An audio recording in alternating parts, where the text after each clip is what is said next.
ಪಶ್ಚಿಮ ಘಟ್ಟಗಳ ತಪ್ಪಲಿನಲ್ಲಿರುವ ಅವಿಭಜಿತ ದಕ್ಷಿಣ ಕನ್ನಡ ಜಿಲ್ಲೆಯ ಪುತ್ತೂರು ಮತ್ತು ಕಡಬ ತಾಲೂಕುಗಳು ಪ್ರಕೃತಿ ರಮಣೀಯ ಪರಿಸರದಲ್ಲಿ ತಮ್ಮ ಅಪಾರ ಕಾರಣಿಕ ಶಕ್ತಿಯ ಮೂಲಕ ಮೆರೆಯುತ್ತಿರುವ ನೂರಾರು ದೇವ ಸಾನ್ನಿಧ್ಯಗಳ ತವರೂರು. ಇಲ್ಲಿ ಹಲವಾರು ಸಾನ್ನಿಧ್ಯಗಳು ಪವಾಡಗಳ ಮೂಲಕ ತಮ್ಮ ಇರುವಿಕೆಯನ್ನ ಲೋಕಮುಖಕ್ಕೆ ಸಾರಿವೆ. ಈ ರೀತಿ ಹಲವು ಸಾನ್ನಿಧ್ಯಗಳು ಬೆಳಕಿಗೆ ಬಂದು ಜೀರ್ಣೋದ್ಧಾರಗೊಂಡು ಲೋಕಾರ್ಪಣೆಗೊಂಡಿವೆ.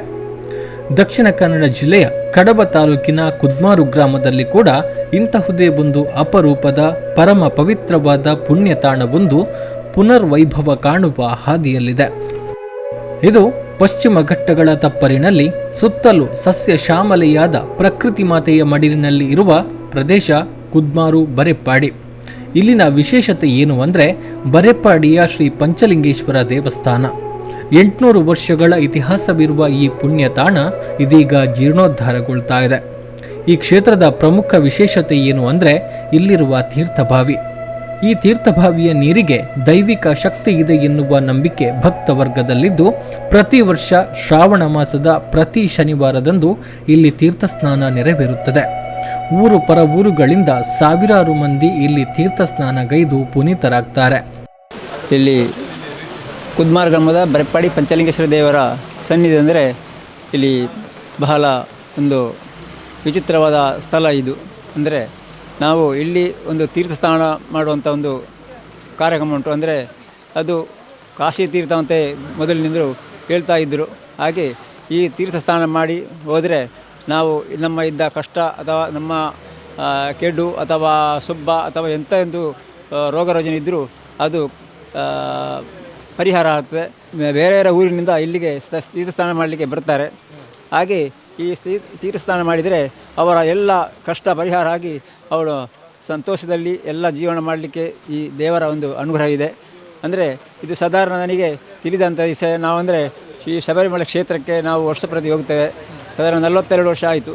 ನಾವು ಹೋಗುವಾಗ ನಾವು ಭಕ್ತರನ್ನು ಕರೆದುಕೊಂಡು ಇಲ್ಲಿ ನಾವು ನಮ್ಮ ಶಿಷ್ಯರನ್ನು, ನಾನು ಗುರುಸ್ವಾಮಿಯಾಗಿ ಇಲ್ಲಿ ಇದ್ದೇನೆ ಈ ಗ್ರಾಮದಲ್ಲಿ. ಹಾಗೆ ಇಲ್ಲಿ ನಾವು ಶಿಷ್ಯರನ್ನು ಎಷ್ಟೋ ಜನರನ್ನು ಕರೆದುಕೊಂಡು ಬಂದು ಇಲ್ಲಿ ನಾವು ಅವರಿಗೆ ತೀರ್ಥಸ್ನಾನ ಮಾಡಿ ಎಲ್ಲ ಪರಿಹಾರ ಅವರ ಕಷ್ಟ ಎಲ್ಲ ಪರಿಹಾರ ಆಗಿದ್ದು ಉಂಟು. ಎಲ್ಲ ಕಷ್ಟ ಎಲ್ಲ ನಿವಾರಣೆ ಆಗಿ ಎಲ್ಲ ಹೇಳ್ತಾ ಇದ್ದಾರೆ. ಅಂದರೆ ಇಲ್ಲಿಯ ಈ ಕ್ಷೇತ್ರದ ಒಂದು ಪವಿತ್ರತೆ ಅಂದರೆ ಈ ಜಾಗದ್ದು ಅಥವಾ ಈ ಕ್ಷೇತ್ರದ್ದು ಬರೆಪ್ಪಾಡಿ ಪಂಚಲಿಂಗೇಶ್ವರ ಹಾಗೆ ಕೇಪಳೇಶ್ವರ 2 ಗರ್ಭಗುಡಿ ಇರುವಂಥ ಈ ಕ್ಷೇತ್ರ ಇಲ್ಲಿ ಇನ್ನು ಮುಂದೆ ಈ ಅಭಿವೃದ್ಧಿ ಆಗ್ತಾ ಉಂಟು. ಇಲ್ಲಿ ಈ ಕ್ಷೇತ್ರವನ್ನು ಇನ್ನು ಭಕ್ತರು ಅಥವಾ ಎಲ್ಲ ಅಧಿಕಾರಿಗಳು ಅಥವಾ ಸರ್ಕಾರದ ವರ್ಗದವರು ಎಲ್ಲರ ಈ ದೇವಸ್ಥಾನಕ್ಕೆ ಎಲ್ಲ ರೀತಿಯಲ್ಲಿ ಅನುದಾನ ಕೊಟ್ಟು ಸಹಕರಿಸಬೇಕು ಅಂತ ನಾವು ಈ ಮುಂದೆ ನಾವು ಹೇಳ್ತಾ ಇದ್ದೇವೆ. ಹಾಗೆ ಇಲ್ಲಿ ವರ್ಷಕ್ಕೆ ಶ್ರಾವಣ ಮಾಸದಲ್ಲಿ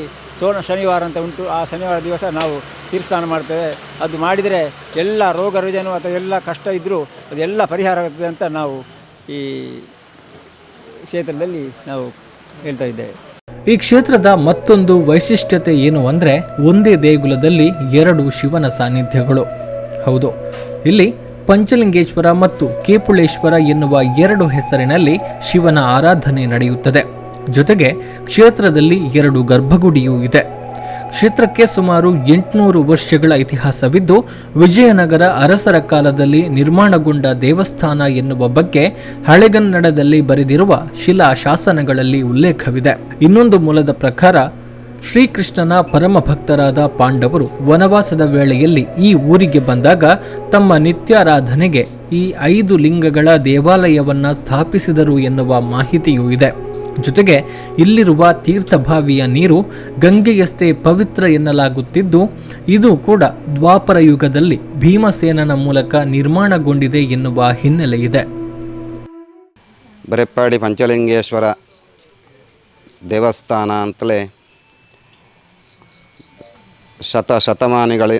ಶತಮಾನಗಳಿಂದ ಪ್ರಸಿದ್ಧಿಯಾಗಿರುವಂಥ ಈ ಅತಿ ಪಾವನ ಹಾಗೂ ಅತ್ಯಂತ ಕಾರಣಿಕ ಕ್ಷೇತ್ರ ದ್ವಾಪರ ಯುಗದಲ್ಲಿ ಪಾಂಡವರು ರಾಜ್ಯ ಪರ್ಯಟನೆಯ ಸಂದರ್ಭದಲ್ಲಿ ಈ ಭಾಗಕ್ಕೆ ಬಂದಂಥ ಸಂದರ್ಭ ಅವರ ಮಧ್ಯಾಹ್ನದ ಪೂಜೆಗಾಗಿ ಈ ಕ್ಷೇತ್ರದ ಪಾವಿತ್ರ್ಯತೆಯನ್ನು ಕಂಡುಕೊಂಡು ಇಲ್ಲಿ 5 ಶಿವಲಿಂಗವನ್ನು ಪ್ರತಿಷ್ಠೆ ಮಾಡಿ ಅದರ ಅಭಿಷೇಕದ ನಿಮಿತ್ತವಾಗಿ ಶುದ್ಧ ಜಲವನ್ನು ಹರಸುವ ಸಂದರ್ಭದಲ್ಲಿ ಭೀಮಸೇನ ತನ್ನ ಸಹೋದರರೊಂದಿಗೆ ನಾನು ಕಾಶಿಯಿಂದ ಅತಿ ಶೀಘ್ರದಲ್ಲಿ ವಾಯುವೇಗದಲ್ಲಿ ಗಂಗಾಜಲವನ್ನು ತರ್ತೇನೆ ಅಂತ ಕಾಶಿಗೆ ಹೊರಟು ನಿಂತು ಅಲ್ಲಿಂದ ಗಂಗಾಜಲವನ್ನು ತರುವಂಥ ಸಮಯದಲ್ಲಿ ಮಧ್ಯಾಹ್ನದ ಸುಮುಹೂರ್ತ ದಾಟ್ತಾ ಇದೆ ಎಂಬುದನ್ನು ಉಳಿದ ಪಾಂಡವರು ಅರ್ಥೈಸಿಕೊಂಡು ಭೀಮಸೇನ ಈ ಕ್ಷೇತ್ರಕ್ಕೆ ಆಗಮಿಸುವ ಮೊದಲೇ ಪೂಜಾದಿ ಕಾರ್ಯಗಳನ್ನು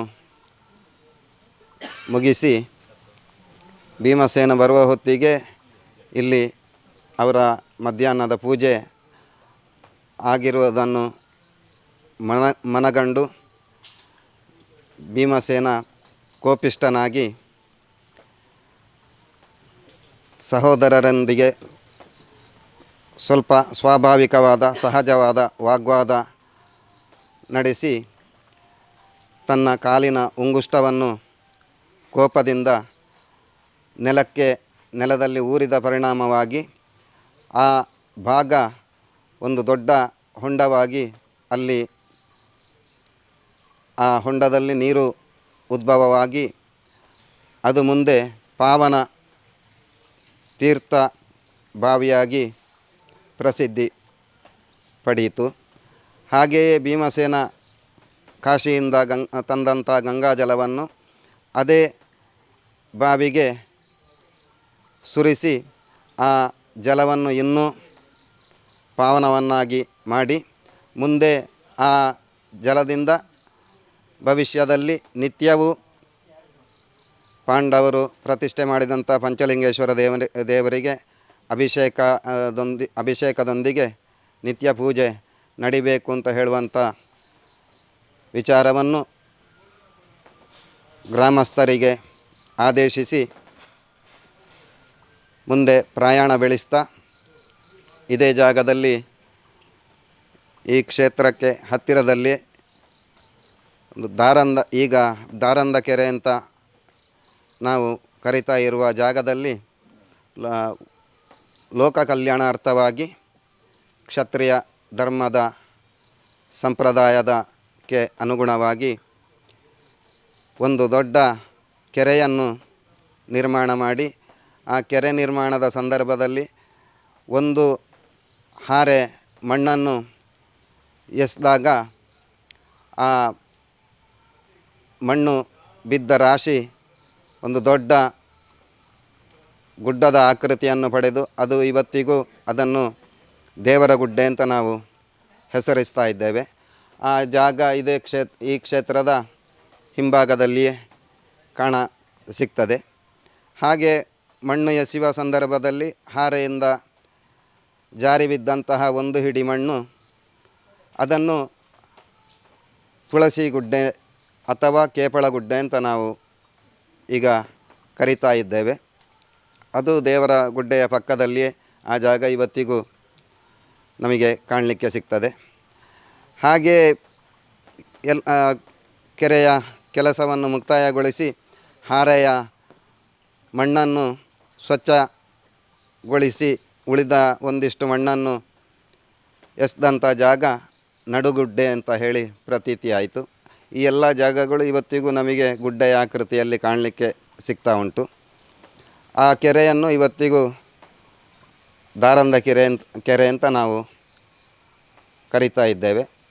ಆ ಕೆರೆಯ ಕುರುಹುಗಳು ಇವತ್ತಿಗೂ ನಮಗೆ ಕಾಣಲಿಕ್ಕೆ ಸಿಗ್ತಾ ಉಂಟು.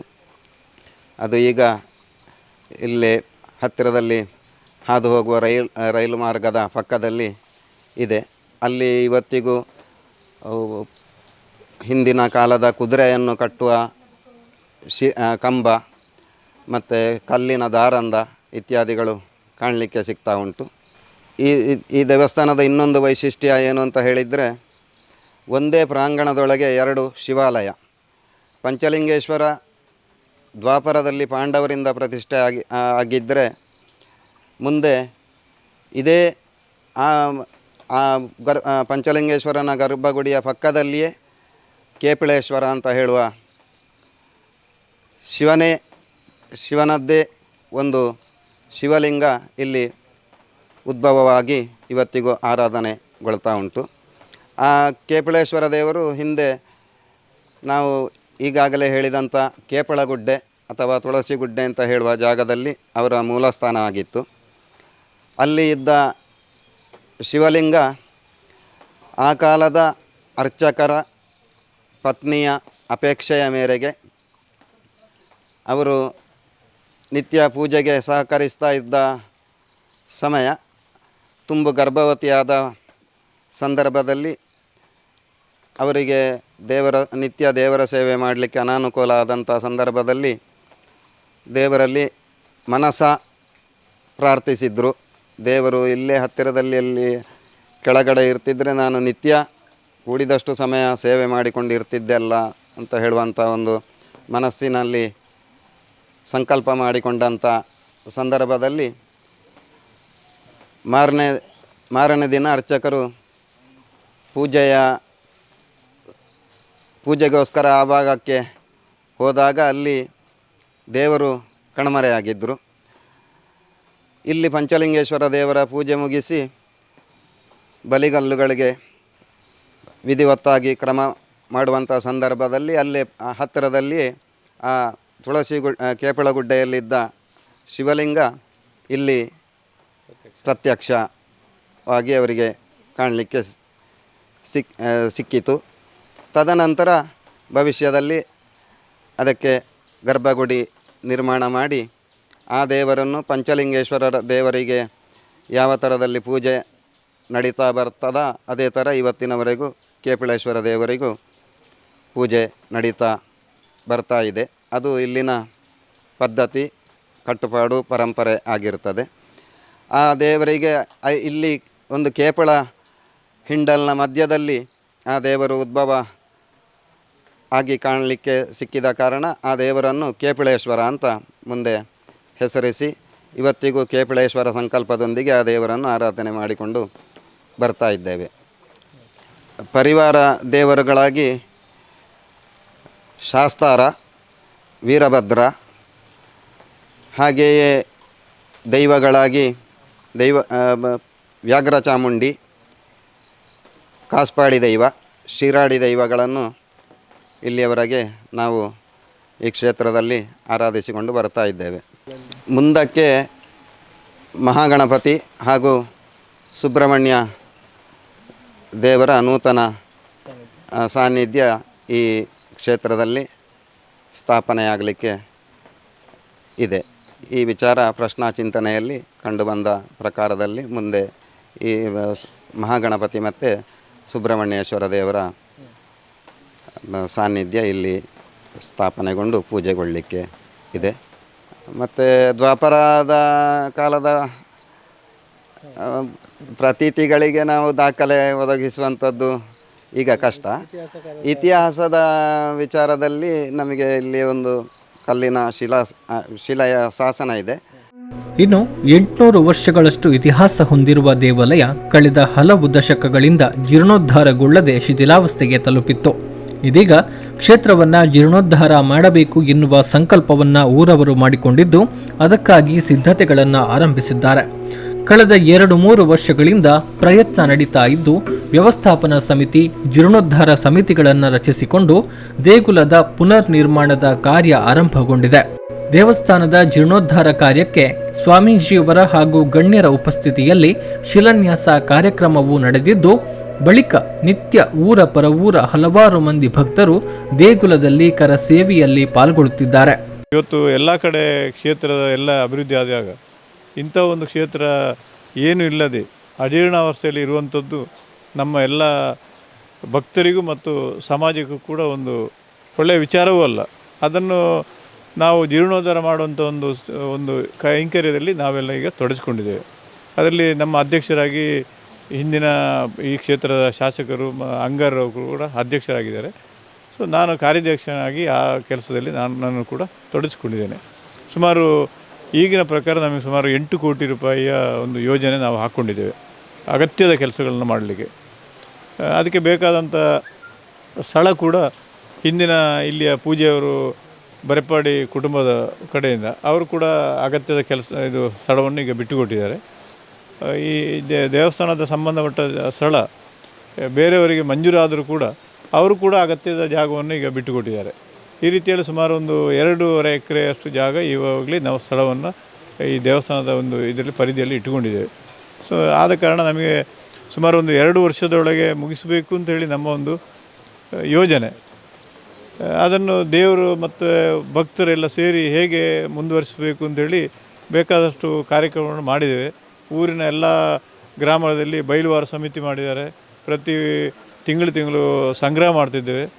ಈ ರೀತಿ ಮಾಡ್ತಿದ್ದೇವೆ. ಆದರೆ ಅಷ್ಟು ಹಣವನ್ನು ಈ ಊರಿನಲ್ಲಿ ಅದಕ್ಕೆ ನಮ್ಮಿಂದ ಕ್ರೋಢೀಕರಿಸುವಂಥದ್ದು ಸ್ವಲ್ಪ ಕಷ್ಟದ ಕೆಲಸ ಅಂತ ನಾವು ತಿಳ್ಕೊಂಡಿದ್ದೇವೆ. ಆದ ಕಾರಣ ಇದಕ್ಕೆ ಸರ್ಕಾರ ಕಡೆಯಿಂದ ಎಲ್ಲ ಇದು ಬೇರೆ ಬೇರೆ ಸರ್ಕಾರದಲ್ಲಿ ಇರುವಂಥ ನಾಯಕರಿಂದ ಇವರೆಲ್ಲರೂ ಕೂಡ ಸೇರಿದರೆ ಮಾತ್ರ ಈ ಕೆಲಸವನ್ನು ನಮಗೆ ಸಮಯಕ್ಕೆ ಸರಿಯಾಗಿ ನಮಗೆ ಇದನ್ನು ಪೂರೈಸಲು ಸಾಧ್ಯ ಇದೆ ಅಂತ ಹೇಳೋದು ನಮ್ಮ ಭಾವನೆ. ಆದ ಕಾರಣ ನಿಮ್ಮ ಮುಖಾಂತರ ಕೂಡ ಈ ಕ್ಷೇತ್ರದ ಬಗ್ಗೆ ಪ್ರಚಾರ ಬಂದರೆ ಇಲ್ಲಿ ಸ್ವಲ್ಪ ಒಳ್ಳೆಯ ಕೆಲಸ ಮಾಡಲಿಕ್ಕೆ ಅವಕಾಶ ಆದೀತು ಅಂತೇಳಿ ನನ್ನ ಒಂದು ನಂಬಿಕೆ. ಜೊತೆಗೆ ಇಲ್ಲಿ ಈ ಕ್ಷೇತ್ರದ ವಿಶೇಷ ಅಂದರೆ ಈಗಾಗಲೇ ನೀವು ನೋಡಿದಿರಿ, ಶ್ರಾವಣದಲ್ಲಿ ಶನಿವಾರದ ಒಂದು ವಿಶೇಷ ಇಲ್ಲಿ ಸುಮಾರು 500ರಿಂದ ಹೆಚ್ಚು ಜನ ಬಂದು ತೀರ್ಥ ಸ್ನಾನ ಮಾಡುವಂಥದ್ದು. ಅದು ಒಂದು ಹಿಂದಿನ ಕಾಲದಿಂದಲೂ ಕೂಡ ನಡ್ಕೊಂಡು ಬಂದಂಥ ಒಂದು ಇಲ್ಲಿಯ ಒಂದು ಸಂಪ್ರದಾಯ. ಆದ ಕಾರಣ ಅದನ್ನು ಕೂಡ ಇನ್ನಷ್ಟು ಒಳ್ಳೆಯ ರೀತಿಯಲ್ಲಿ ಈಗ ಈ ಸಲ ನಾವು ನಡೆಸಿದ್ದಾರೆ. ಇನ್ನೂ ಅನೇಕ ಎಲ್ಲ ಕಡೆಯ ಭಕ್ತರನ್ನು ಸೇರಿಸಿಕೊಂಡು ಊರಿನ ಮತ್ತು ಪರವೂರಿನ ಎಲ್ಲ ಭಕ್ತರು ಕೂಡ ಈ ನಮ್ಮ ಕೆಲಸಕ್ಕೆ ಕೈ ಜೋಡಿಸಬೇಕು ಅಂತೇಳಿ ಈ ಮೂಲಕ ವಿನಂತಿ ಮಾಡ್ತಾ ಇದ್ದೇನೆ. ಮುಖ್ಯವಾಗಿ ಈ ದೇವಸ್ಥಾನದಲ್ಲಿ ಬಹಳಷ್ಟು ಶ್ರಮದಾನ ನಡೆದಿದೆ.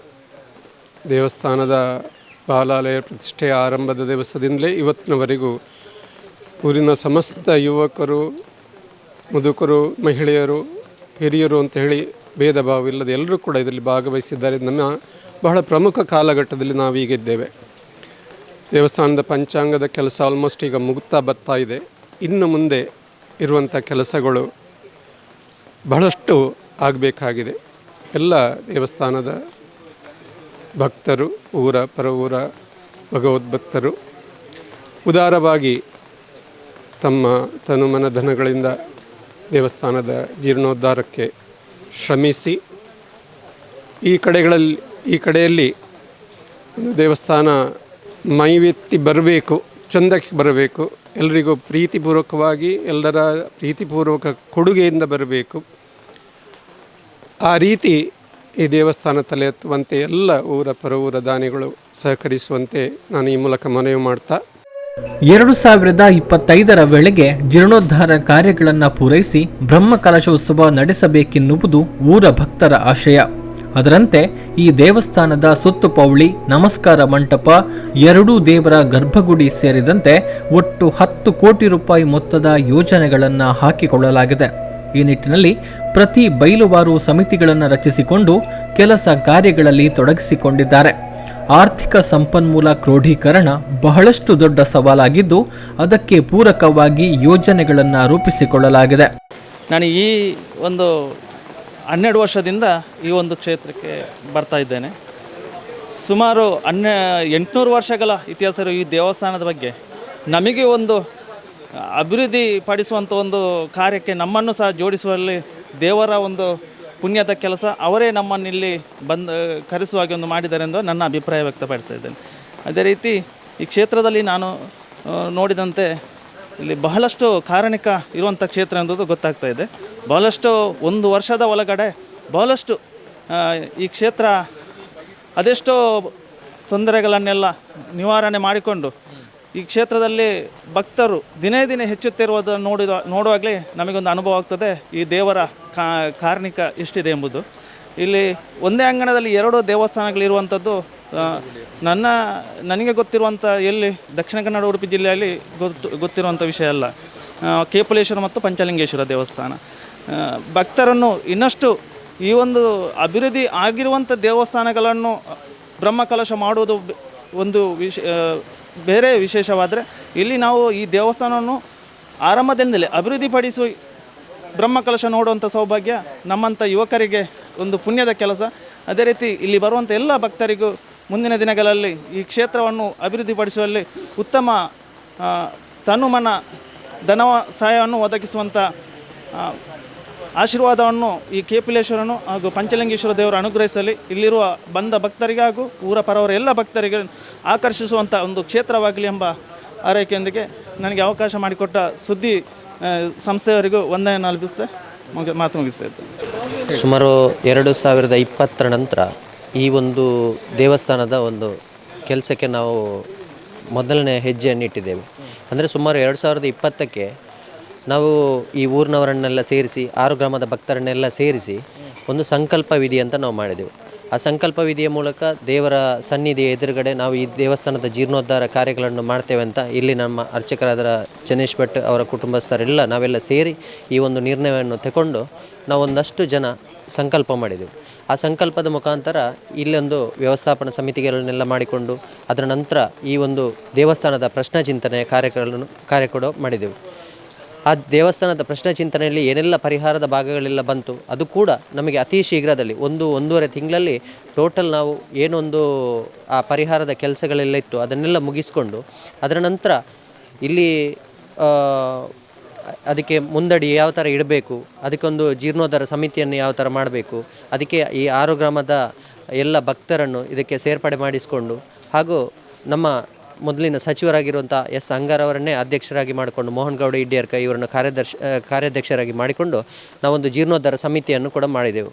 ಹಾಗೆ ನಮ್ಮ ಈ ಜೀರ್ಣೋದ್ಧಾರ ಸಮಿತಿಗೆ ಗೌರವಾಧ್ಯಕ್ಷರಾಗಿ ನಾವು ನಮ್ಮ ಒಡೆಯೂರು ಸ್ವಾಮಿಗಳನ್ನು, ಮಾಣಿಲ ಸ್ವಾಮಿಗಳನ್ನು ಮತ್ತು ನಮ್ಮ ಕಾಣಿಯೂರು ಮಠದ ಸ್ವಾಮಿಗಳನ್ನು ಕೂಡ ಸೇರಿಸಿಕೊಂಡು ಅವರ ಒಂದು ಮಾರ್ಗದರ್ಶನದ ಮೂಲಕ ಈ ಒಂದು ಜೀರ್ಣೋದ್ಧಾರ ಕಾರ್ಯಕ್ಕೆ ನಾವು ಒಂದು ಸ್ಟೆಪ್ಪಿಗೆ ನಾವು ಮುಂದೆ ಹೋದೆವು.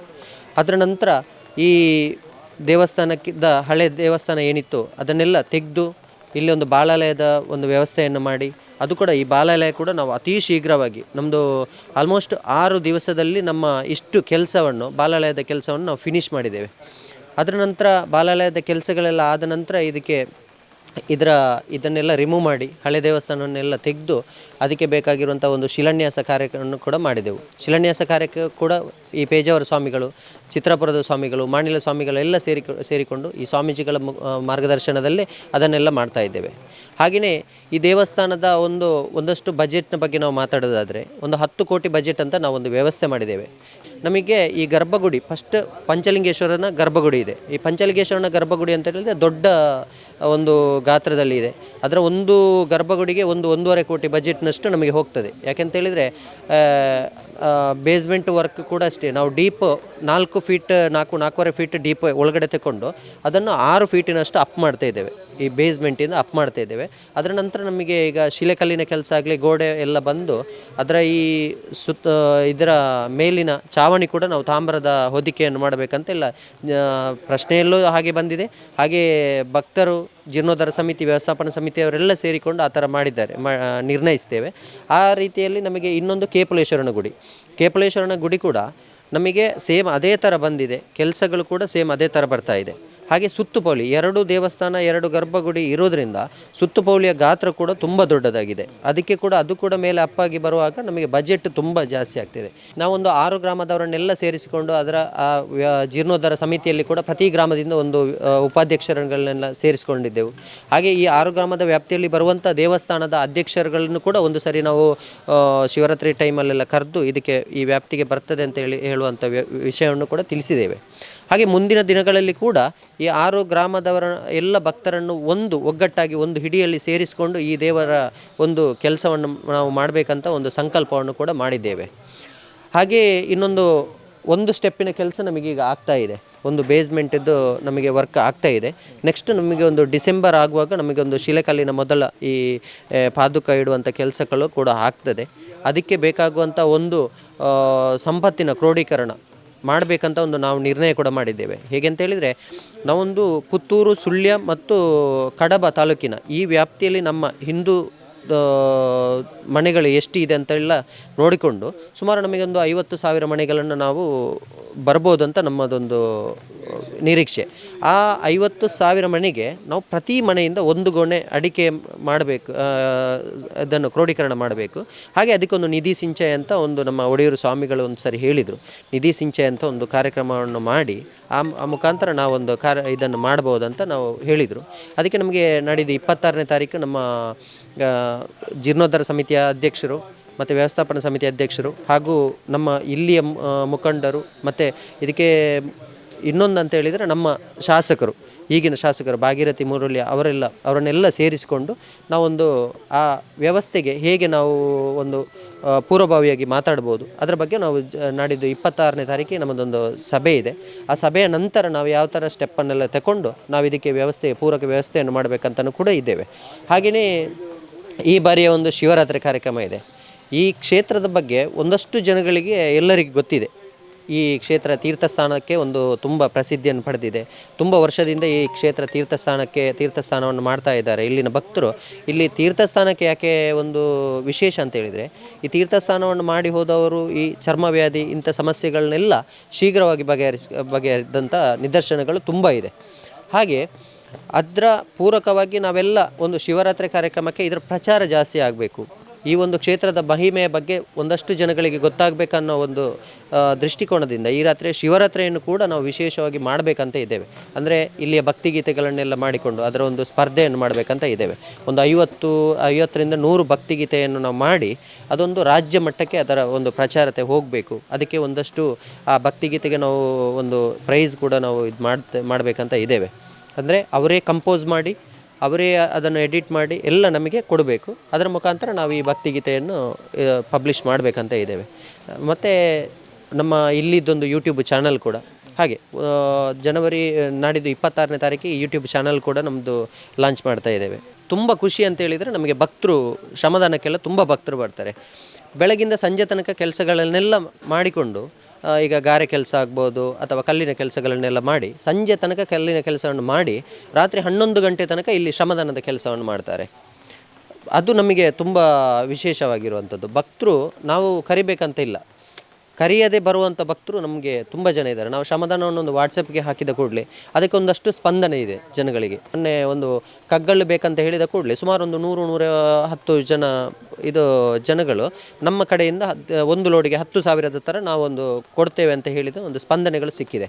ಹಾಗೆ ಸಿಮೆಂಟಿಗೂ ಅಷ್ಟೇ, ನಾವು ನಿನ್ನೊಂದು ಫೋನ್ ಮಾಡಿದರು ಬೆಂಗಳೂರಿಂದ, ನಮಗೆ ಗೊತ್ತಿರಲ್ಲ. ಆದರೆ ಆ ಥರ ಪ್ರಚಾರಗಳು ಹೋದ ತಕ್ಷಣ ಒಳ್ಳೆಯ ಸ್ಪಂದನೆ ಸಿಕ್ಕಿದೆ. ಹಾಗೆ ಟೋಟಲಾಗಿ ನಾವು ಹೇಳೋದಾದರೆ ಈ ಎಲ್ಲ ವ್ಯವಸ್ಥೆಗಳನ್ನೆಲ್ಲ ಮಾಡಿಕೊಂಡು 2025ಕ್ಕೆ ಈ ಪಂಚಲಿಂಗೇಶ್ವರ ಮತ್ತು ಕೇಪಳೇಶ್ವರ ದೇವರ ಜೀರ್ಣೋದ್ಧಾರದ ಕಾರ್ಯ ಆಗಬೇಕಂತ ನಾವೊಂದು ಗುರಿಯನ್ನು ಇಟ್ಕೊಂಡಿದ್ದೇವೆ. ಇಲ್ಲಿನ ಅರ್ಚಕರಿಗೆ ನಾವು ತುಂಬ ಚಿರಋಣಿಯಾಗಿರಬೇಕು. ಯಾಕಂತೇಳಿದರೆ ಈ ದೇವಸ್ಥಾನದ ಮೊದಲು ಹಳೆಯ ದೇವಸ್ಥಾನ ಇರುವಾಗಲೂ ಇದರ ಪೂಜೆ ಕೆಲಸಗಳನ್ನೆಲ್ಲ ಮಾಡ್ತಾಯಿದ್ರು. ಅದರ ನಂತರ ಅವರು ನಮಗೆ ಜಾಗವನ್ನು, ಅವರ ಹೆಸರಿನಲ್ಲಿರುವ ಜಾಗವನ್ನು ಈ ದೇವಸ್ಥಾನಕ್ಕೆ ಅಂತ ಬಿಟ್ಟು ಕೊಟ್ಟಿದ್ದಾರೆ. ಈ ಮೂಲಕ ಒಂದು ಅತ್ಯಂತ ಸುಂದರವಾದ ಭವ್ಯ ಇತಿಹಾಸವನ್ನ ಹೊಂದಿರುವ ಕ್ಷೇತ್ರವನ್ನ ಪುನರ್ ನಿರ್ಮಾಣ ಮಾಡುವ ಮಹಾನ್ ಕೈಂಕರ್ಯಕ್ಕೆ ಊರವರು ಮುಂದಾಗಿದ್ದಾರೆ. ಇದಕ್ಕೆ ಊರ ಪರವೂರ ಭಕ್ತಾದಿಗಳ ನೆರವು ಸಿಕ್ಕರೆ ಇನ್ನಷ್ಟು ವೇಗದಲ್ಲಿ ಅಭಿವೃದ್ಧಿ ಕೆಲಸಗಳು ನಡೆಯಬಹುದು ಎನ್ನುವುದು ಕ್ಷೇತ್ರದ ಜೀರ್ಣೋದ್ಧಾರ ವ್ಯವಸ್ಥಾಪನಾ ಸಮಿತಿಯ ಆಶಯ. ಈ ಹಿನ್ನೆಲೆಯಲ್ಲಿ ದೇವರ ಸಾನ್ನಿಧ್ಯ ಪುನರ್ ನಿರ್ಮಾಣದ ಕೈಂಕರ್ಯದಲ್ಲಿ ಕೈಜೋಡಿಸ ಬಯಸುವ ಭಕ್ತಾದಿಗಳು ಕ್ಷೇತ್ರದ ಜೀರ್ಣೋದ್ಧಾರ ಸಮಿತಿಯ ಬ್ಯಾಂಕ್ ಖಾತೆ ಸಂಖ್ಯೆಗೆ ತಮ್ಮ ಉದಾರ ದೇಣಿಗೆಯನ್ನ ಸಲ್ಲಿಸಬಹುದು. ಈ ಮೂಲಕ ಕರಾವಳಿಯಲ್ಲೇ ಅತ್ಯಂತ ಅಪರೂಪದ 2 ಗರ್ಭಗುಡಿಗಳಿರುವ ದೇವಸ್ಥಾನದ ಪುನರ್ ನಿರ್ಮಾಣದ ಪುಣ್ಯ ಕಾರ್ಯದಲ್ಲಿ ಭಾಗಿಗಳಾಗಬಹುದು. ಸುಧಾಕರ್ ಕಾಣಿಯೂರು, ಉಮಾಪ್ರಸಾದ್, ಸುಧಾಕರ್ ಪಡೀಲ್ ಜೊತೆಗೆ ಗೌತಮ್ ಶೆಟ್ಟಿ, ಸುದ್ದಿ ನ್ಯೂಸ್, ಪುತ್ತೂರು. ಸುದ್ದಿ ಚಾನಲ್, ಕ್ಷಣ ಕ್ಷಣದ ಸುದ್ದಿಗಾಗಿ.